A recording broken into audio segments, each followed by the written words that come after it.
하나님의 말씀 함께 보겠습니다. 요한복음 17장 14절부터 18절까지 말씀이 되겠습니다. 요한복음 14장 14절에서 18절 우리 말씀 교독합니다. 제가 14절 말씀 먼저 받도록 공독하겠습니다. 내가 아버지의 말씀을 그들에게 주었사오매 세상이 그들을 미워하였사오니 이는 내가 세상에 속하지 아니함 같이 그들도 세상에 속하지 아니함으로 인함이니이다. 내가 배우는 것은 그들의 세상에서 가르치시기 위함이 아니하며 다만 나까지 않게 가르치시기 위함이니라. 내가 세상에 속하지 아니함 같이 그들도 세상에 속하지 아니하였사옵나이다. 그들의 진리로 거룩하게 하옵소서. 아버지의 말씀은 진리이니라. 같이 있습니다.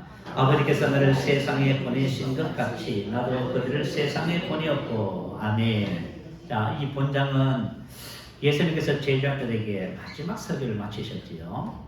그리고 이제 마지막 기도를 드리면서 기도 내용 중에 있는 말씀이 오늘 본문의 말씀입니다. 특별히 그 중에서도 14절 말씀을 보면 후반절에 내가 세상에 속하지 아니함 같이 그들도 세상에 속하지 아니함으로, 그리고 16절에도 보니까 똑같은 말씀을 기록했어요. 내가 세상에 속하지 아니함 같이 그들도 세상에 속하지 아니하였사옵나이다. 자, 이 말씀을 헬라어 본문대로 번역을 하면 이런 뜻이 돼요. 내가 세상에 기원을 두지 않았듯이 저희도 세상에 기원을 두지 않습니다. 이렇게 해석이 됩니다. 이 말씀은 출신이나 소속과 밀접한 연관이 있는 말이지요. 예수님께서 나는 이 세상에 속하지 않고 하늘에 속한 출신과 소속을 가지고 있다, 그 말씀이에요. 그리고 저와 여러분도 동일한 출신과 소속을 가지고 있음을 말씀하고 있는 겁니다. 오늘 저와 여러분이 이것을 알아야만이 저와 여러분 이 땅에 살지만 저와 여러분 왕국의 삶을 살 수 있어요. 근데 내가 만약에 내 소속이 어디고 내 출신이 어딘지 모르잖아요. 그럼 어떻게 살아가요? 그렇게 못 살아가요. 사람은 참 이상합니다. 사람은 무언가를 인식해야만 그렇게 살 수 있어요.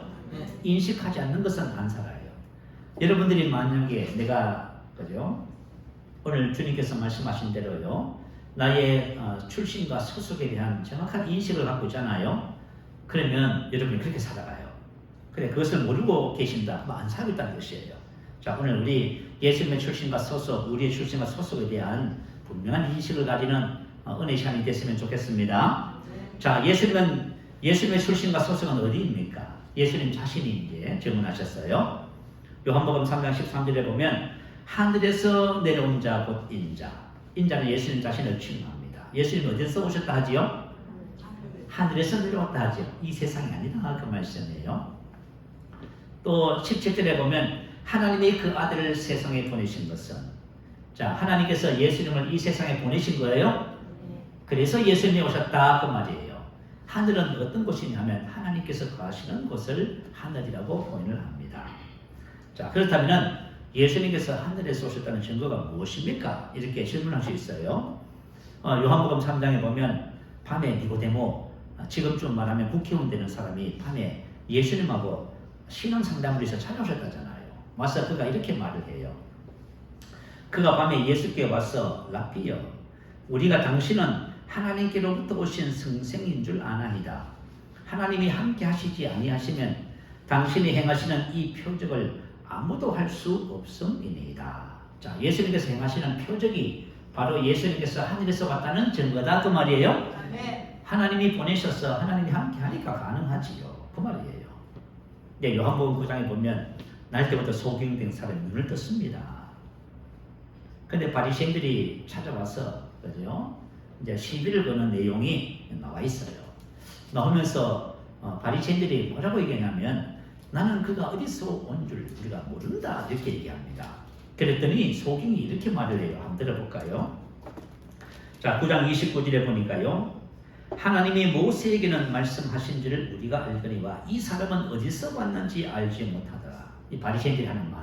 당시에 이제 종교 지도자들이 날 때부터 소경되었다가 눈을 뜬 사람 앞에서 한 말이에요. 그러자 이 사람이 이렇게 말을 합니다. 그 사람이 대답하이르되 이상하다. 이 사람이 내 눈을 뜨게 하였으되 당신들은 그가 어디서 왔는지 알지 못하는도다. 하나님이 죄인의 말을 듣지 아니하시고 경건하여 그의 뜻대로 행하는 자의 말을 들으시는 줄을 우리가 아나이다. 창세 이후로 맹인으로 난 자의 눈을 뜨게 하였다 함을 듣지 못하였으니 이 사람이 예수님이 하나님께로부터 오지 아니하였으면 아무 일도 할 수 없으리이다. 아멘. 예수님의 사역의 3분의 2가 어떤 일이에요? 귀신을 쫓아내고 병을 치료하고 그런 사역을 하셨지요. 이것은 무슨 뜻입니까? 그분이 하늘에서 왔다는 증거다 그 말이에요. 예수님께서 자신이 그렇게 또 증언하셨어요. 아버지께서 내게 주사 이루게 하시는 역사, 곧 내가 하는 그 역사가 아버지께서 나를 보내신 것을 나를 위하여 증언하는 것이요. 이렇게 말씀하셨어요. 자, 나인성의 주님이 제자들과 같이 가셨어요. 근데 나인성에서 장례 행렬이 이제 나오는 겁니다.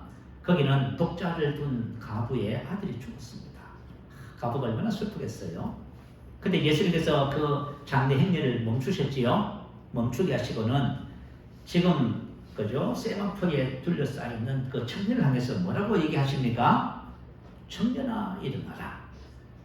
그러니까 청년이 일어나서 말도했습니다. 그래서 가부 어미에게 아들을 주었다 하는 내용이에요.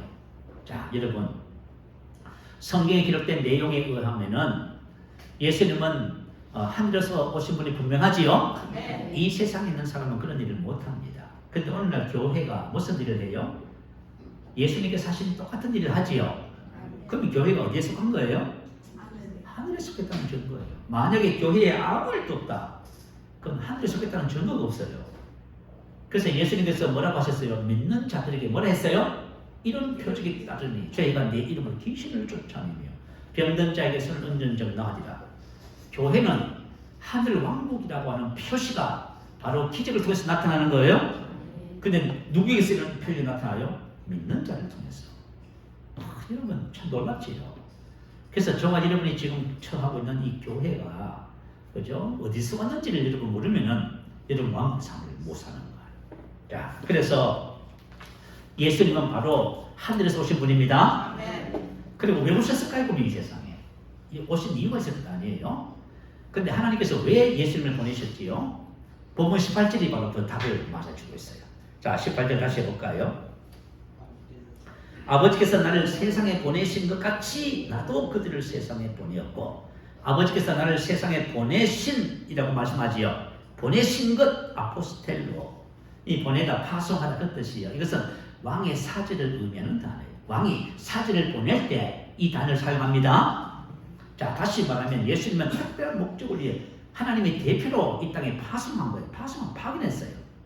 그래서 이 사신은 사신을 보내신 자의 인격적 대표자예요. 그래서 정권을 가지고 있어요. 그래서 예수님은 하나님의 이름을 가지고 오셨지요. 그리고 하나님의 권세와 능력을 가지고 오셨지요. 같이 공유하는 거예요. 그리고 예수님은 누구의 보호와 공급을 받아요? 하나님의 하늘의 보호와 공급을 받지요. 교회가 똑같아요. 교회도 누구의 공급을 받아요? 저와 여러분의 삶이에요. 하나님의 보호와 공급을 받게 돼 있어요. 그리고 예수님을 영접한 사람은 누구를 영접하는 것이 돼요?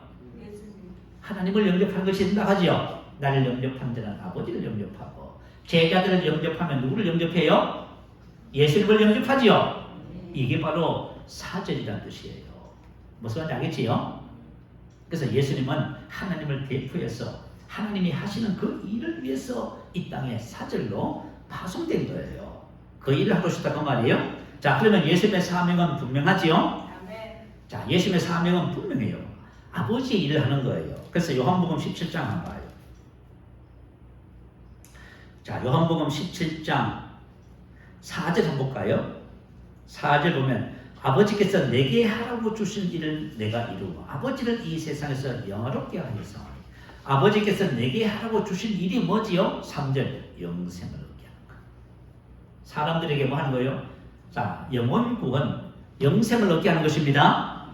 여러분, 영원 구원이 뭐예요? 영생을 얻게 하는 거예요. 아버지 이름 바로 이것이에요. 자, 우리 성경을 기록한 목적이 뭐라고 성경을 기록하지요? 하나님께서 성경을 구약 성경부터 신약 성경까지 성경을 기록했어요. 기록한 목적이 딱 하나입니다. 요한복음 5장 39절 너희가 성경에서 영생을 얻는 줄 생각하고 성경을 상고하거니와 성경이 곧 내게 대하여 증언하는 것이라. 아멘. 하나님은 이 성경을 통해서 우리에게 인류에게 뭘 주기를 원하세요?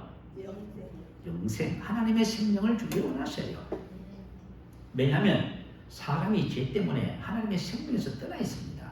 그래서 하나님의 뜻은 바로 생명을 주는 거예요. 여러분 이 세상에 저가 예수를 믿으면 생명을 얻지요. 그러면 예수 안 믿는 사람은요 하나님의 생명이 없어요. 그 차이예요. 믿는 사람과 믿지 않는 사람의 차이가 뭐라고요? 생명을 가지고 있느냐 가지고 있지 않느냐 그 차이입니다. 자 그러면 우리 성도들의 출신과 소속이 뭡니까? 자 우리 성도들은 하나님께로부터 난 자들입니다. 자 요한복음 1장 12절에 분명히 말하지요. 영접하는 자 곧 그 이름을 믿는 자들에게는 하나님의 자녀가 되는 권세를 주었으니 이는 혈통이나 육종이나 사람의 뜻으로 난 것이 아닙니다. 하나님께로부터 난 자들이다. 이렇게 나왔습니다. 자 저와 여러분 예수를 영접하면 하나님께로부터 다시 태어납니다. 그래서 소속이 뭐예요? 겟나오. 낫다는 말은 무슨 뜻이냐? 낫다. 그의 아버지가 누구의 아버지가 되다 그런 뜻이에요. 그래서 저와 여러분은 어디 출신이냐면 하나님이 우리 영적인 아버지가 되십니다. 여러분 이걸 분명히 하셔야 돼요. 사람이 물과 성령으로 나지 아니하면 하나님 왕국에 들어갈 수 없느니라. 자 하나님 왕국에 들어간다는 말은 무슨 뜻이냐면 하나님 왕국에 소속하게 된다 그 말이에요. 저와 여러분이 하나님께부터 태어나면 어디 소속으로 바뀌어요? 세상에서 하나님 왕국의 소속으로 탁 소속이 바뀌어요. 참 놀랍지요. 그래서 예수님이 그러시잖아요. 그죠? 우리를 흑암의 권세에서 건져내서 그의 사랑의 아들의 나라로 옮기셨지요. 그래서 저와 여러분이 이 세상에 살지만 이 세상에 속했습니까? 안 속했습니까? 안 속겠습니다. 근데 이걸 모르잖아요. 그러면 왕국의 삶을 안 살아요. 하나님께서 우리를 왕국의 삶을 살라고 이곳에 세웠거든요. 그런데 왕국의 삶을 안 살게 돼 있어요. 왜냐하면 자기 출신과 소속을 모르는데요. 여러분 한번 생각해 보세요. 자기 출신과 소속도 모르는데 자기 뿌리를 모르는데 어떻게 살 거예요? 그래서 저와 여러분이 오늘 우리의 근원적인 출신과 소속 뿌리를 찾아야만 합니다. 그럴 때 여러분들이 시키지 않아도 여러분 왕국의 삶을 여러분 삶의 현장에서 가정에서 살게 될 거예요. 그래서 성도들의 삶은 예수님처럼 하나님께서 이 땅에 보내신 그 일을 위해서 이 세상에 산다고 성경 기록하고 있습니다. 그게 바로 본문 18절이에요. 다시 한번 보십시다. 자, 본문 18절입니다. 아버지께서 나를 세상에 보내신 것 같이 나도 저와 여러분을 세상에 보내었습니다. 보내신 것 보내었고 아포스텔로 같은 단어예요. 보내다 파송하다 같은 의미의 말씀이에요. 그래서 저와 여러분을 뭐라고 부른다고 했지요? 그리스도 대사가 부른다 했지요. 자, 성도는 이 세상의 그리스도 대사입니다. 그리스도께서 특별한 목적을 위해요. 여러분 한 사람 한 사람을 여러분의 가정과 여러분 삶의 현장에 파송했어요. 이걸 그죠? 내가 나의 소속과 출신을 모르고 내가 왜 이 세상에 존재하는지 모르면 어떻게 돼요? 그렇게 못 사는 건 당연한 것이지요. 자, 나를 이 세상에 보내신 분은 바로 예수님이십니다. 무엇을요? 그분이 하시는 일을 위해서. 이것을 우리는 사명이라고 불러요. 사명이라는 것이 뭘까요? 자, 오늘 여러분들이 사명에 대해서 잘 이해를 하시기 바라요. 사명이란 우리는 왜 이 땅에 존재하는가라는 질문에 대한 대답, 즉 존재 의의가 바로 사명입니다. 여러분 사명은 그냥 뭐 해도 그만 안 해도 그만 그게 아니에요. 나의 존재 의의예요. 왜 존재하지 이 땅에? 그걸 바로 발견하는 거예요. 그게 바로 사명이라고 하는 겁니다. 자, 여러분 사명이 뭔지를 여러분 발견하셔야 돼요. 사명은 주어진 임무, 받은 명령, 하나님께서 특별히 맡기신 거룩한 책무를 말을 해요. 그래서 만약에 여러분에게 누가 묻습니다. 여러분 사명은 무엇입니까? 모르겠는데요. 안 돼요. 여러분 이 땅에 존재하는 분명한 이유를 발견해야 합니다. 내가 왜 이 땅에 사냐고 말이에요. 이 땅에 태어나서 70년, 80년, 100년 왜 사냐는 거예요 도대체. 살 이유가 있어요. 이유가 있다면 여러분 사명을 발견한 거고 난 무의미합니다 사는 게. 그럼 여러분 사명을 발견 못해서 그래요. 어떤 사람들은 성공을 위해서, 인기를 위해서 산다고 말해요. 그러면 인기와 성공을 얻었다고 쳐요. 그럼 어떻게 돼요? 너무 허무한 인생이 돼요. 다 끝나버린 거예요. 왜냐하면 진짜 사명을 발견하지 못했거든요. 그래서 사도 바울의 사명 선언문이 있어요. 그게 바로 사도행전 20장 24절이에요. 자, 올려주시면 우리 한 목소리 같이 한번 읽어볼까요? 자, 시작. 나의 달려갈 길과 주 예수께 받은 사명 곧 하나님의 은혜의 복음을 증언하는 일을 마치려 하면은 나의 생명조차 조금도 귀한 것으로 여기지 아니하노라. 주 예수께 받은 사명, 이게 바로 이 사명은 바로 모든 그리스도인들에게 주어진 사명입니다. 그래서 이 사명을 발견했어요. 어느 정도의 사명? 목숨을 바칠 만한 사명을 발견했다 그 말이에요. 그래서 인생이 무의미해지지 않는 거예요. 사명을 발견하지 못하면 여러분은 인생을 살아가요. 살면 살수록 무의미하다. 왜 사는지조차도 몰라. 그러니까 사명을 발견하면은 그저 완전히 달라져요. 자, 우리 한번 질문을 해볼까요? 당신의 사명은 무엇입니까? 그럼 여러분 어떻게 대답하실래요? 당신의 사명은 무엇입니까? 자, 그러면 우리 스스로에게 한번 질문해보죠. 나의 사명은 무엇입니까? 바로 예수님께서 나를 보내신 그 일을 위해서 사는 것이 바로 나의 사명입니다. 예수님께서 보내신 바로 그 일이에요. 하나님의 사랑의 계획이 바로 예수님의 일이고 예수님의 일이 바로 하나님의 사랑의 계획입니다. 그것을 이루는 것이 바로 저와 여러분이 이 땅에 존재하는 이유고 바로 사명입니다. 이것을 발견할 때 저와 여러분이 하나님과 주님과 바른 관계에 딱 들어가요. 오늘 이제 이것을 우리가 한번 생각해 보는 겁니다. 자, 두 번째, 하나님의 왕국 백성들의 삶을 살기 위해서 우리가 무엇을 해야 되는가를 한번 살펴보겠습니다. 하나님의 왕국 백성으로 살기 위해서는 먼저 자신의 출신과 소속을 명확하게 알아야만 합니다. 여러분들이 만약에 나는 내 출신과 소속을 모르고 있었습니다. 그렇다면 여러분은 왕국 백성으로서의 삶을 지금까지는 살지 않았어요. 자, 오늘 만약에 내가 나의 출신과 소속, 나의 사명을 발견하면은 이제 왕국 백성의 삶을 살기 시작합니다. 아는 것과 모르는 것의 차이가 이렇게 큰 거예요. 믿음의 조상들의 삶의 특징을 먼저 한번 살펴볼게요. 아브라함과 이삭과 야곱, 우리 믿음의 조상들이죠. 여러분, 이 땅에 아브라함과 이삭과 야곱은 어떤 삶을 살았을까요? 히브리서 11장 13절은 이렇게 기록해놨어요. 이 사람들은 다 믿음을 따라 죽었으며 약속을 받지 못하였으되 그것들을 멀리서 보고 환영하며 또 땅에서는 외국인과 나그네임을 증언하였으니 호물로 기고 외국인과 나그네임을 자기 입으로 말하며 살았다고 말입니다. 외국인과 나그네 삶을 살았다. 왜 그렇게 살았어요? 이 세상이 자기의 본향이 아닌 것을 알았다고 말이에요. 여러분이 이 세상이 나의 본향이 아니다는 것을 알잖아요. 그러면 외국인과 나그네 삶을 살아요. 베드로 사도가 그러지요. 나그네된 우리에게 서지를 썼지요. 그래서 저와 여러분이 이 땅에서는 나그네입니다. 자, 외국인 나그네, 이 말은 무슨 뜻이죠? 한국에 돈을 벌려온 외국인 노동자들이 다 외국인 나그네입니다. 자, 외국인 노동자라는 말이 무슨 뜻이냐면요, 대한민국 국적을 갖지 않는 사람이 돈을 벌기 위해서 국내 소재하는 사업장에서 일하는 노동자를 일컫는 말입니다. 아멘. 자, 방글라데시에서 대한민국에 외국인 근로자가 오셨어요.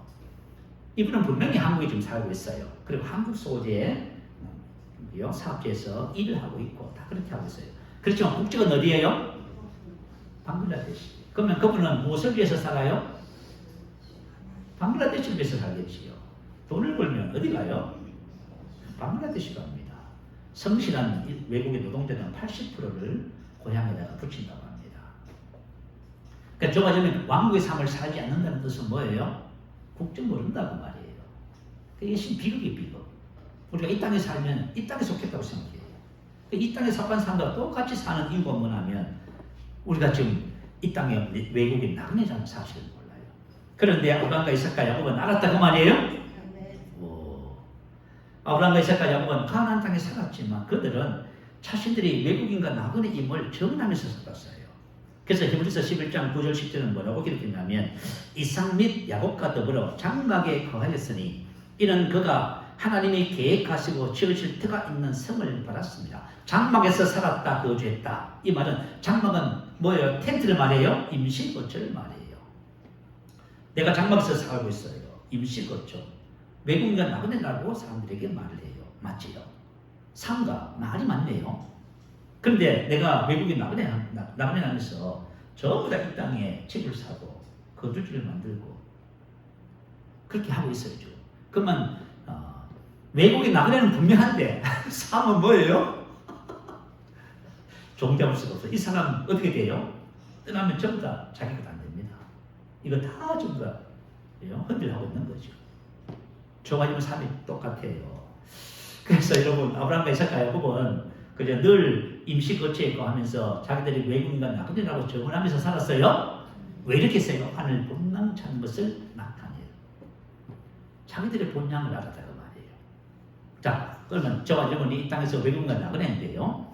예수님께서 하신 말씀이 전부 다 그죠? 외국인과 나그네인 저와 여러분이 하신 말씀이에요. 마태복음 6장 19절 20절 한번 올려주세요. 한번 읽어볼까요? 자, 시작. 너희를 위하여 보물을 땅에 쌓아두지 말라. 거기는 종과 등록이 해야 하며 도적이 구멍을 뚫고 도둑질하느니라. 오직 너희를 위하여 보물을 하늘에 쌓아두라. 자, 이렇게 사는 것이 본향 찾는 것을 나타내는 삶입니다. 여러분 스탠리 텐에 대한 이야기를 들으셨을 거예요. 근데 이 스탠리 텐이라고 하는 분 앞에는 이런 수식어가 달려요. 인생의 진정한 답을 찾은 사업가. 뭘 찾았다고요? 인생의 진정한 답을 찾았대요. 자, 오늘 이 스탠리 템의 생애를 우리가 나누면서 자, 저와 여러분도 우리 인생의 진정한 답을 찾으십시다. 여러분 답을 찾는 인생과 찾지 못한 인생은 삶의 방향과 수준과 삶이 달라요. 오늘 이것을 찾게 되시기 바라요. 자, 이분은 미국에 사업합니다. 고등학교를 졸업하고요. 20살 때 사업을 시작했대요. 그런데 완전히 실패하고 말았습니다. 그는 크게 낙심하여서 하나님께 기도하는데 하나님께서 그의 마음에 이런 마음을 주셨어요. 낙심할 필요가 없느니라. 너의 사업을 나에게 넘겨주면 내가 성공시켜 주시라 하는 주님의 음성을 들었어요. 그래서 하나님께서 서약을 했답니다. 하나님께서 나의 사업을 성공시켜 주시면 모든 분야에서 하나님을 경외하겠습니다. 이렇게 서약을 했답니다. 그리고 나서 다시 이제 아버지로부터 돈을 37달러를 받아서 사업을 작게 시작을 했답니다. 그런데 사업의 문이 열리기 시작하는 거예요. 점점 사업이 잘 되고 풀리는 거예요. 그래서 이분이 이제 나이가 됐으니까 결혼도 하고 돈도 벌고 집도 사고 4명의 딸도 낳았답니다. 근데 어느 날 하나님께서 그죠? 하나님 앞에 했던 서약을 상기시켜 주셨어요. 그래서 그 서약을 지키기 위해서 기도하는 중에 마음의 감동을 받았습니다. 하나님을 자기 사업의 고참 동업자로 모시기로 결심을 한 거예요. 그래서 변호사를 찾아갔습니다. 그래서 회사 지분의 51%를 하나님의 이름으로 올렸어요. 그래서 그 51%를 전부 선교 사역을 위해서 지금 사용하고 있는 겁니다. 그때가 이제 1940년도였다고 기록해요. 그러다가 1955년도 남미로 가서 원주민교회에서 간증을 하고요.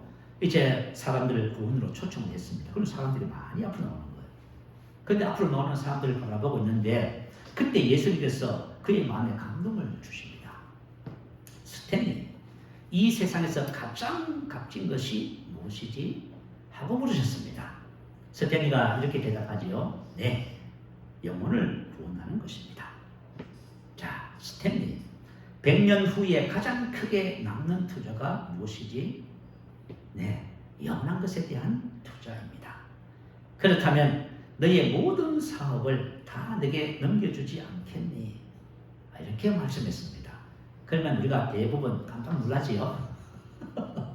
이분도 깜짝 놀랐답니다. 아니, 주님 이미 51%를 주님께 드렸잖아요 라고 항변을 했대요.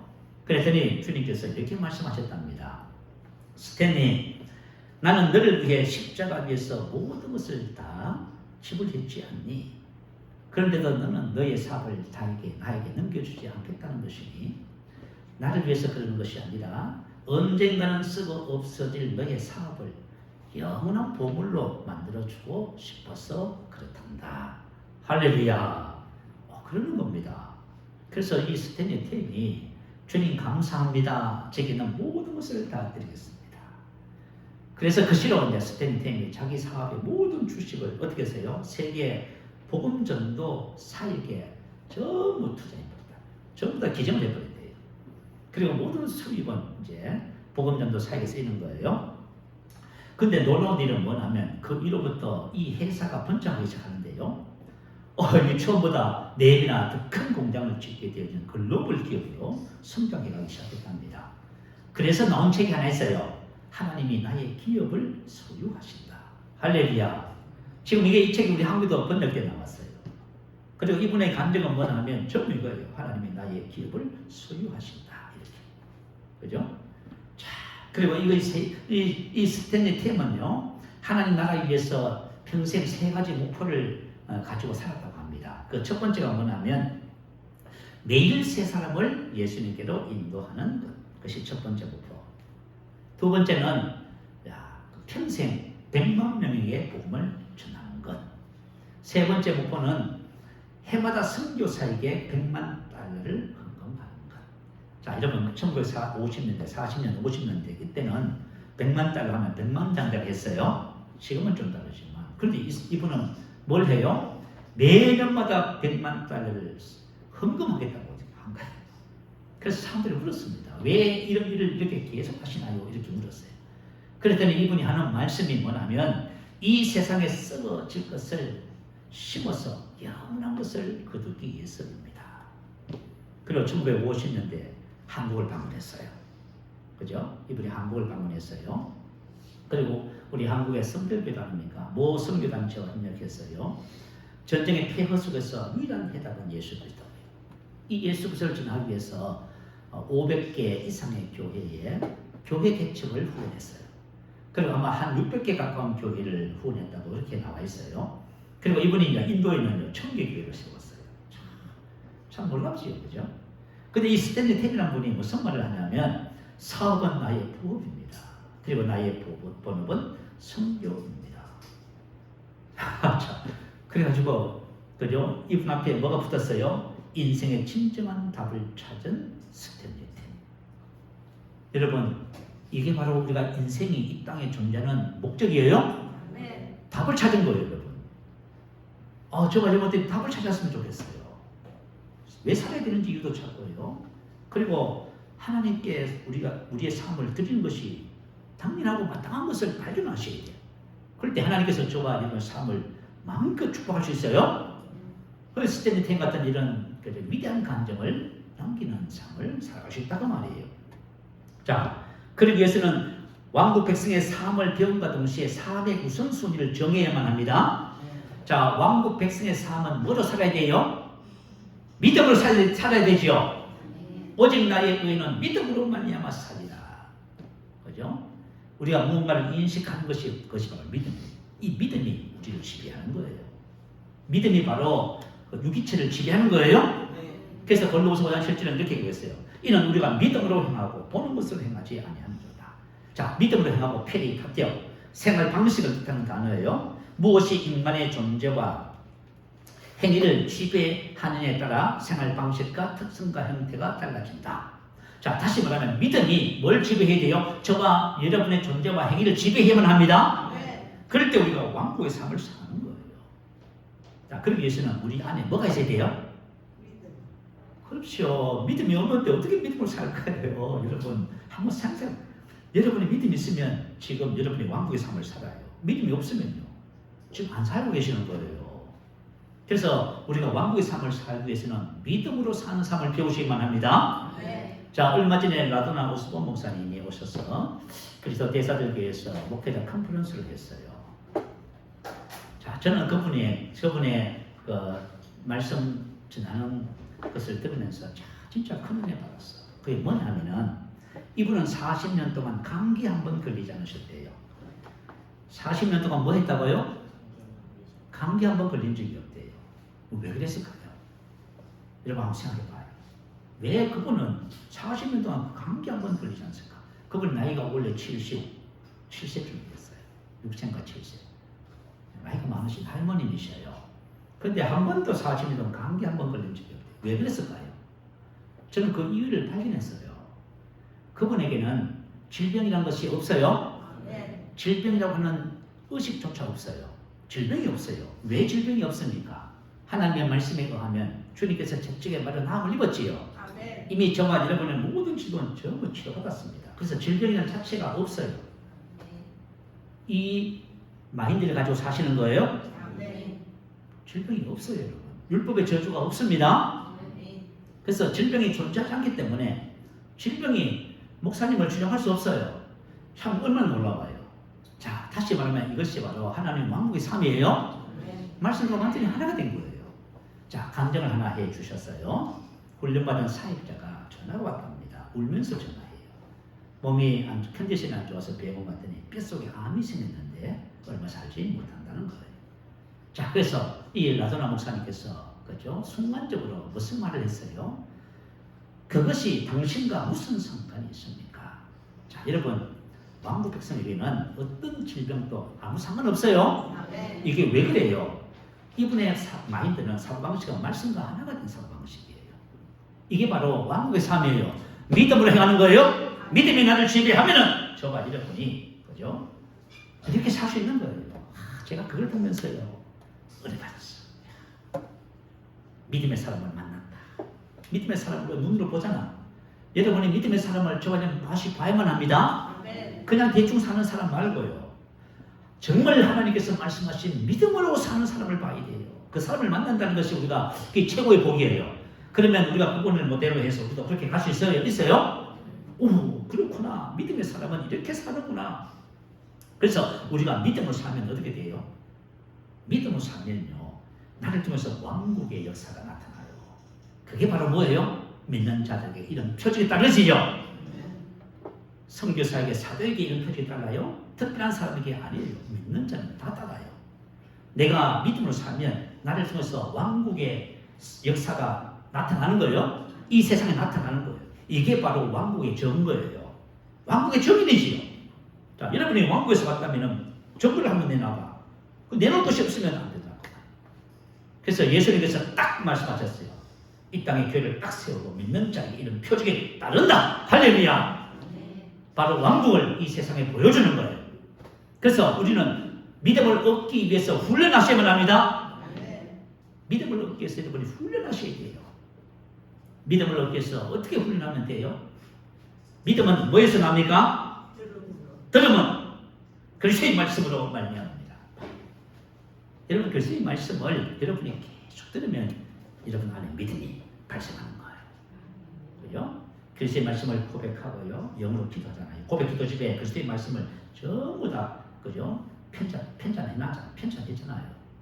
그것을 우리가 그죠? 고백하고 영으로 기도하면 여러분이 뭘 얻어요? 믿음을 얻게 됩니다. 믿음을 얻을 때 어떻게 해요? 믿음을 풀어내면 그죠? 말씀의 실제가 여러분 삶에 나타나는 거예요. 그게 바로 믿음을 사는 삶입니다. 믿음에는 작은 믿음이 있고 큰 믿음이 있어요. 작은 믿음은 어떤 믿음이에요? 자, 베드로가 오락난 주님의 말씀을 듣다가 물질을 갖다가 바람을 보고 무서워 빠져갔어요. 그때 주님께서 베드로를 다시 손을 잡고 건지시면서 뭐라고 하셨어요? 믿음이 적은 자요, 왜 의심하느냐? 여러분이 의심하고 있었죠. 왜 의심을 해요? 믿음이 작아서 그래요. 여러분, 믿음이 크면 왜 의심을 하겠어요? 아, 내가 안 믿어지는 거야. 믿음이 작구나. 근데 주님은 믿음이 없다는 말씀을 안 하셨어요? 믿음이 작은 것 뿐이에요. 믿음이 작구나. 그럼 믿음을 어떻게 하면 돼요? 성장시키면 되지요. 그래서 작은 믿음을 큰 믿음으로 만들라는 거예요, 여러분. 언제까지 작은 믿음 가지고 의심하면서 사시겠냐 그 말이에요. 그죠? 그러면 안 된단 말이에요. 두 번째 작은 믿음은 어떤 믿음이에요? 염려하고 근심하고 낙심하고 두려워하는 믿음. 마태복음 8장에 보면 바다를 걷는데 풍랑이니까 전부 제자리 들어오고 있습니다. 그러니까 주님께서 뭐라고 하셨어요? 일어나셔서 그죠? 믿음이 적은 자이고 왜 두려워하느냐? 자, 하나님께서는, 예수님께서는 우리의 낙심, 두려움, 염려, 근심 뭐가 없어서 환경이 근심할 만한 환경이기 때문에, 어려운 상황이기 때문에 두려워하고 염려한다고요? No. 하나님은 그렇게 보지 않아요. 뭐가 없어서? 믿음이 적었어. 여러분, 믿음이라는 것이 뭐예요? 믿음은 여러분 환경을 변화시킬 수 있어요.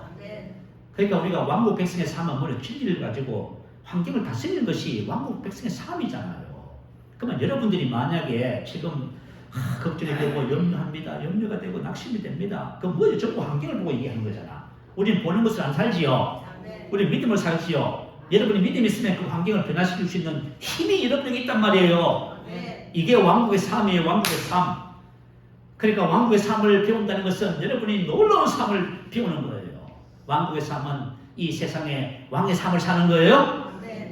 그래서 저와 여러분이 적은 믿음을 가지고 계시거든 여러분 말씀을 여러분이 묵상을 하셔서 큰 믿음 만드세요. 큰 믿음이 뭡니까? 첫 번째 시험을 통과한 믿음이 큰 믿음이에요. 가난한 여인이 어린 딸이 귀신 들려서 지금 고통당하고 있습니다. 예수님께 나와서 그죠? 부르짖어 기도하지요. 불쌍히 여겨달라고. 근데 주님 침묵하시잖아요. 네? 침묵은 무슨 뜻이에요? 거절한단 말이에요. 근데 예수님의 발 앞에 엎드려서 뭐라요? 주님 저를 도와주십시오라고 합니다. 그랬더니 주님이 뭘 하셨어요? 자네의 떡을 취하여 개들에게 던지니 마땅치 않다. 모욕했잖아요. 거절했잖아요. 모욕했잖아요. 이게 바로 시험이라는 거예요. 여러분들이 말씀을 고백하고 막 믿음을 살려고 하는데 막 환경을 사면 더 어려워지고 막 힘들어지는 거예요. 이게 바로 시험이라고 하는 거예요. 근데 이것을 넘어서야만 합니다. 이것을 저와 여러분이 통과하셔야만 해요. 그래서 그 여인이 예수님께 뭐라고 얘기를 합니까? 주여 올소이다마는 개들도 주인의 상에서 떨어지는 부스러기를 먹나이다. 예수님이 하신 말씀, 여인아 내 믿음이 크도다. 내 믿음대로 될지어다. 여러분 큰 믿음은 시험을 통과한 믿음이에요. 조금 하다가 낙심하고 조금 하다가 안 된다고 하고 이게 안 됩니다. 여러분 그것을 넘어서시기 바래요. 그리고 큰 믿음은 말씀을 100% 확신하는 믿음이에요. 자, 백부당에 살아가는 종이 병들었습니다. 주님께 사람을 보냈더니 주님께서 오셨습니다. 오시는 중에 또 사람을 보내요. 주님께서 내 집에 들어오심을 나는 감당하지 못하겠습니다. 다만 뭐라고 하시면 된다고요? 다만 말씀으로만 하옵소서. 그리하면 내 하인이 낫겠습니다. 주님이 이 말씀을 들으시고 뭐라고 칭찬했어요? 큰 믿음이라고 칭찬했어요. 대저 하나님의 모든 말씀은 넘치 못하심이 없습니다. 여러분이 하나님의 말씀을 가지고 있잖아요. 그 말씀으로 여러분 그 지금 사실을 팩트를 변화시키세요. 이게 바로 믿음의 삶입니다. 그래서 저와 여러분 왕국의 삶은 믿음을 사는 거예요. 그래서 저와 여러분이 뭘 해야 돼? 믿음을 훈련해야 돼요. 지금 여러분 봐요. 교회 오면은 그죠? 세 가지 반 교제로 믿음을 훈련해요. 양육반 교제를 가지고 믿음을 훈련해요. 이것을 받아가지고 고백 기도 주가 경하여 매일 고백하고 기도하잖아요. 그럼 이 사람 믿음이 살아요. 그럼 이 사람이 세상을 어떻게 살아요? 믿음으로 살아요. 근데 이런 거 훈련 안 하면 저하고 아무리 이 말씀 들어도 안 살아요. 말이 안 바뀌는 걸, 생각이 안 바뀌는 걸요. 그래서 우리가 그죠? 교회 안에서 셀 모임을 할 적에 처음 오는 사람에게 무조건 하고 뭘 해요? 세가족분하고 양육반 훈련하죠. 왜 하는 줄 아세요? 이 사람이 이것을 훈련받아야 생각하는 거, 말을 바꾸는 거예요. 근데 이걸 훈련 안 받으면 안 바뀌는 거예요. 전부 다. 그래서 안 되는 거예요. 그래서 셀에 반드시 셀 모임을 갖기 위해서 훈련을 받아서 생각하는 방식과 말과 이것을 어떻게 하는지를 알고 들어와야 함께 어울려서 모임이 되는 거예요. 무슨 말인지 알겠지요? 이것을 여러분 철저히 하셔야 돼요. 이것을 놓쳐버리면 여러분 다루시는 거예요. 그래서 믿음이라고 하는 것은 바로 저와 여러분이 말씀을 통해서 훈련을 받으시기만 합니다. 이것을 붙잡는 사람은 전부 다 믿음으로 살아요. 그리고 믿음으로 삶의 결과를 만들어내기 시작하는 거예요. 그럴 때 사람들이 놀라워하는 것이지요. 자, 두 번째는 삶의 우선순위를 정해야만 합니다. 자, 다시 말하면 삶의 궁극적 목적을 정해야 된다는 말이에요. 자, 먼저 그의 나라와 의를 구하라지요. 먼저란 말은 무슨 뜻이에요? 첫째로 삶의 우선순위에 대한 것을 말해요. 나의 삶의 첫 번째 우선순위가 무엇입니까? 다시 말하면 궁극적 목적이 뭐지요? 여러분 오늘 이거 빨리 오늘 해결하셔야 돼요. 이거 해결하지 않으면 결론이 안 나요. 자, 유럽과 미국은 행복이 삶의 궁극적 목적이에요. 이건 무슨 말이냐 하면 이것은 철학의 영향을 받은 것 같아요. 철학에서 말하는 행복론이 뭐냐면 행복이 인생 최고의 목적이요 최고의 선이다. 그래서 어떤 것이든지 간에 자신의 행복을 위해서 하는 거예요. 공부하는 것, 직장생활 모든 것을 자신의 행복을 위해서 해요. 그래서 그죠? 유럽의 마인드를 가진 사람들은 성공보다 행복이 더 중요해. 자, 옛날 10몇 년 전에 미국에 그죠? 우리가 이제 선교차 간 적이 한번 있었어요. 근데 우리 이제 미국 성장교회를 탐방하면서요, 우리를 가이드해 주신 분이 교포 2세였어요. 그죠? 이분은 이제 부동산을 하시는 분인데 가이드를 같이 겸해서 하는 거예요. 그래서 이제 미국 이민, 보통 우리 한국 사람들 미국 이민 가면, 그죠? 어떤, 분명 목적이 있어서 가는 거지요. 자녀 교육도 중요한 목적 중에 하나예요. 근데 일단 미국 이민을 가면 부모님도 열심히 돈을 벌어. 밤낮으로 일을 해요. 이건 막 한국에서 사는 것은 유다. 열심히 일을 해가지고 자녀들 그 비싼 학비를 대는 거예요. 왜요? 자녀들이 공부 잘해서 뭐 하기를 원해요? 성공 1등 하기를 원해요. 여러분 한국 사람들이 마인드는 그거예요. 성공해야 돼, 1등 해야 돼 이거예요. 그래서 여러분 어떤 희생을 치르더라도 그거 하기를 원해요. 그런데 미국에 일단 딱 가서 그죠? 교육을 받고 아이들하고 어울리면요, 그런 마인드가 안 맞아요. 뭐가 최우선이에요? 행복이. 그래가지고 이민을 가면 이민 1세하고 2세하고 갈등이 엄청나답니다. 그 자기 부모님은 그죠? 그죠? 공부해서 뭐가 되길래 의사, 변호사, 검사들, 사자들, 고대를 원하는 거예요. 근데 자기는 뭐 하고 싶어요? 절대 하기 싫은 거예요. 자기 하고 싶으면 하고 싶은 거예요. 그래서 자기는 뭘 했냐면 부동산 그걸 했대요. 그 여러분 봐요. 참 희한하지요. 왜 그렇게 갈등하는지 아세요? 가치관의 차이예요. 삶이 지향하는 방향, 목적성에 대한 차이예요. 그게 되는 거예요. 자, 그러면 한국을 비롯한 유교 문화를 가진 나라는 어딜까요? 인생의 최고의 목적과 최고의 선이 뭐예요? 복 받는 거예요. 왜냐하면 복이 있어야 뭐 해지지요? 행복하다고 생각해요. 여러분 이 차이는 엄청난 차이예요. 그죠? 그래서 우리 한국 사람들은 뭘 해야 됩니까? 1등 해야 돼요. 그리고 뭔가를 지어도 세계에서 최고 크진 않아도 최소한 아시아에서 제일 커야 돼요. 그래야 신물에 나요, 여러분. 왜냐하면 이게 유교의 오복의 영향을 받은 거예요. 자, 첫 번째 복은 수, 천수를 다 누린다.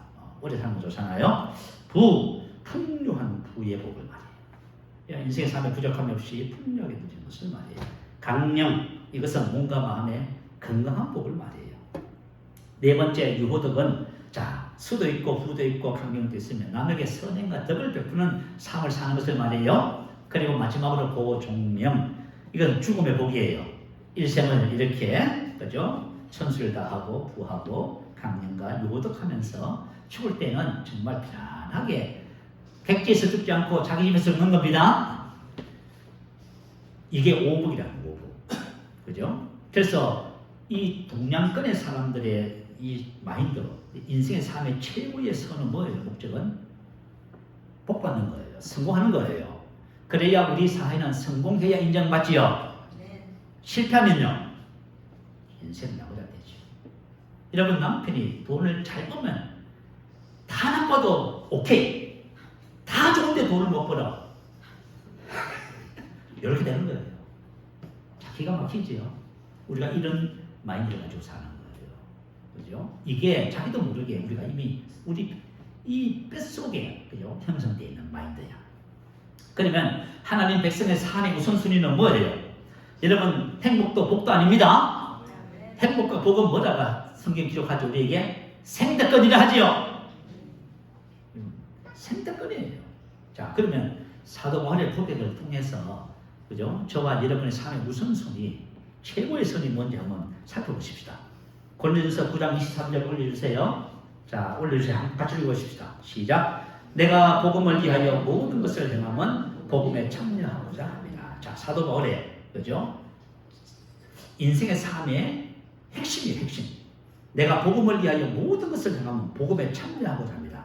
이 참여라고 하는 단어는 공동 참여자, 공동으로 참여하는 그 뜻이에요. 이 복음은 혼자 사는 게 아닙니다. 공동을 하는 거예요. 누구와 공동을 해요? 내 안에 계신 주님과. 첫 번째. 복음 사역은 주님, 우리 주님의 대지, 주님과 함께 하는 거예요. 그리고 여러분 셀, 교회 공동체가 함께 하는 거예요. 이 복음 사역은, 이 땅에 왕국을 건설하는 사역은 당신은 하시고 나는 관심 없습니다. 그게 아니란 말이에요. 교회 공동체 전체가 연합해서 그 한 가지 목적을 향해서 가는 거예요.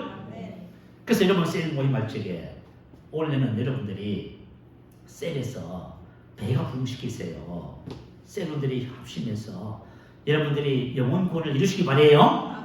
그래서 복음에 참여한다는 말은 공동 참여자예요. 공동으로 참여하는 그런 뜻이에요. 그래서 사도 바울이 나는 복음을 잘 전하고 지식도 많고 능력이 있기 때문에 나는 나 혼자 할 수 있어. 노! 그런 뜻이 아니란 말이에요. 복음은 내 안에 계신 주님과 함께 하는 거예요. 또 우리 모두와 함께 그 뜻을 향해서 함께 나가는 것입니다. 그리고 행함은 만들다, 창조하다, 다른 노력을 다하다. 모든 것을 행하면, 모든 것을 행하면, 모든 것은 모든 올 어떤 것이든지 모든을 말해요. 내가 복음을 위하여 모든 것에 우선하는 왕국 백성의 삶의 우선순위는, 자, 내가 어느 곳에 가든지 누구를 만났든지 무슨 일을 하든지 우선순위가 뭐예요? 복음을 위하여. 할렐루야. 이 마인드가 딱 들으시잖아요. 그럼 여러분들이 내가 많이 비즈니스 사업을 해서 거래를 만나요. 사람을 만난 거죠. 그러면 내가 그 사람을 딱 만나면 첫 번째 생각은 뭐예요? 이 사람이 예수를 믿어서 생명을 가졌나 안 가졌나? 거기에 대한 첫 번째 관심을 가져요. 이 사람이 예수를 믿나? 내가 만약에 그죠? 운동을 하러 갔어. 나를 코치해주는 그 사람이 예수를 믿나 안 믿나? 여기 첫 번째 관심이 당했어. 그래서 기회가 되면은 그죠? 알아보겠지요. 근데 만약에 예수를 믿는다고 한다면은, 자, 두 번째 관심은 뭐예요? 이 사람이 생명을 가졌으면 생명으로 사는 삶을 살고 있는가, 살고 있지 않는가, 여기에 대한 관심. 지금 대한민국 교회에 그죠? 복음을 모르고 생명을 사는 사람이 있을 것 같지요? 아무도 없어요. 제가 그죠? 주변에 장로님들도 만나요. 만나면 제일 먼저 뭐예요? 내가 어떤 분을 만나서 예수 믿는지 확인해요. 믿으면 뭐래요? 장로님인지 목사님 상관없어. 그러면 하나님 왜 생명을 주셨냐고 물어봐요. 그럼 뭐라고 하는지 아세요? 하나님이 생명을 주셨는데 왜 주셨습니까? 그럼 이렇게 말해요. 천국 가는 거. 다 틀리잖아. 생명을 왜 주셨어요? 그 생명을 살라고 주셨잖아요. 여러분이 우리가 생명을 살면 이 땅에 사랑의 삶을 살아요? 여러분 행복한 삶을 사는 거예요. 그 생명을 줘도 왕국의 삶을 안 배우는 거예요. 전부 다. 우리는 과거에는 몰라서 안 배웠어요. 안 가르쳐주는 사람이 없어. 예수 믿으면 그냥 열심히 그냥 봉사하고 충성하고 그죠? 기도하고 복 받고 말이죠. 그리고 어떻게 열심히 헌신하다가 천국 가서 그렇게 생활했단 말이에요. 근데 복음을 보니까 뭐라 그래요? 생명을 주신 목적이 뭐냐면 새 생명 안에서 행하게 하렵니다. 생명이 너를 지배해서 생명을 사는 삶을 말씀하고 있어요. 그러니까 여러분, 우리의 관심사가, 여러분의 관심사가, 그죠? 복음적인 마인드를 가지면 그렇게 되어져요. 그래서 사도 바울은 내가 복음을 위하여 모든 것을 하는 거예요. 복음에 참여하고자 합니다. 자, 사도 바울은 어느 곳에 가든지 누구를 만나든지 제일 첫 번째가 뭐예요? 복음. 자, 이랜드 박성수 회장님 얘기를 하고 우리 기도하십시다. 이분이 나의 삶의 목표는 선교이다 이렇게 고백을 했어요. 대학 4학년 때 근육 무릎증이라고 하는 병을 앓았답니다. 이것은 뭐냐면 서서히 몸이 마비되다가 나중에는 누워서 침도 삼키지 못하다가 죽어가는 병이랍니다. 이거는 의학적으로 치료 불가능. 그죠? 근데 하나님이 치료하셨어요. 그래서 27살이나 8살 때 사업을 위해서 기도하는데요. 하나님도 500만 원을 주셔가지고 두 사람을 통해서. 그래서 이 하계대 앞에서 2평짜리 잉글랜드 보호색 옷가게를 시작했답니다. 근데 원래 이제 이 오카눔 전산, 이분은 오카눔 전사님 제자 훈련을 받았답니다. 원래는 사업을 하고, 원래는 목회자가 되고 싶었는데, 이 오카눔 전사님이 뭐라고 하냐면, 아니, 목사님들이 이렇게 많은데 왜 목사가 되려고 하느냐? 목사 되려고 하지 말고 사업을 해라. 왜요? 사업을 해야 스탠리 탱 같은 사람이 나오는 거예요. 사업을 해라. 그래서 뭐예요? 기도 안 했어. 500만 원 가지고 사업 시작한 거예요. 그때가 1980년대. 근데 개운예배를 딱 드리면서 무슨 마인드를 가져요? 성경은 그의 나라와 의를 구하겠습니다. 고백했대.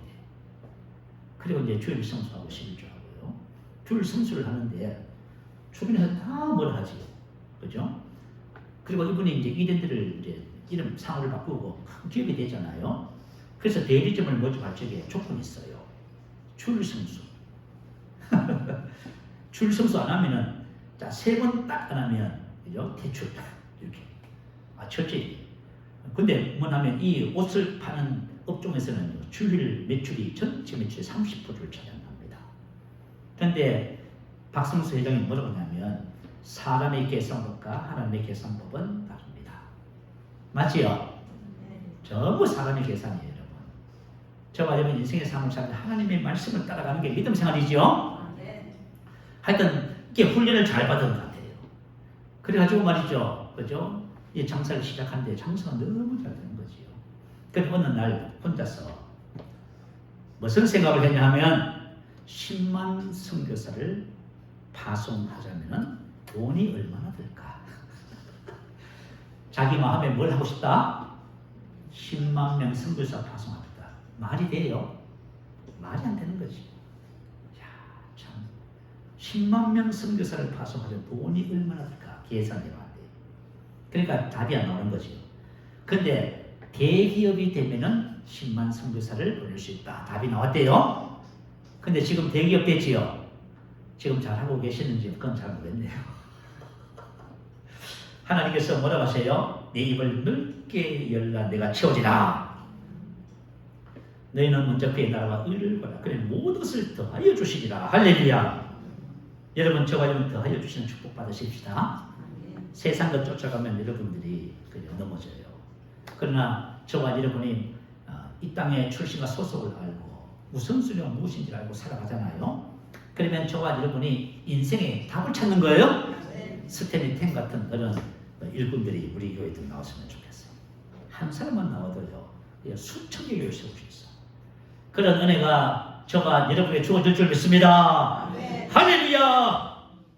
말씀을 생각하면서 기도해요. 하나님, 제가 바로 그 주인공이 되겠습니다. 여러분 인생 늦은 거 아니에요. 아브라함은 75세 때 부름을 받았고도 늦지 않았어요. 그런데 여러분이 만약에 20대고 30대고 40대라면 아직 충분합니다. 오늘 함께 기도하시면서 하나님께서 마음에 주시는 감동을 따라 우리가 이 땅에 정말 왕국을 건설하는 데 쓰임받는 축복의 통로가 될 줄 믿습니다. 할렐루야. 우리 한번 크게 부르시기 바라겠습니다. 할렐루야.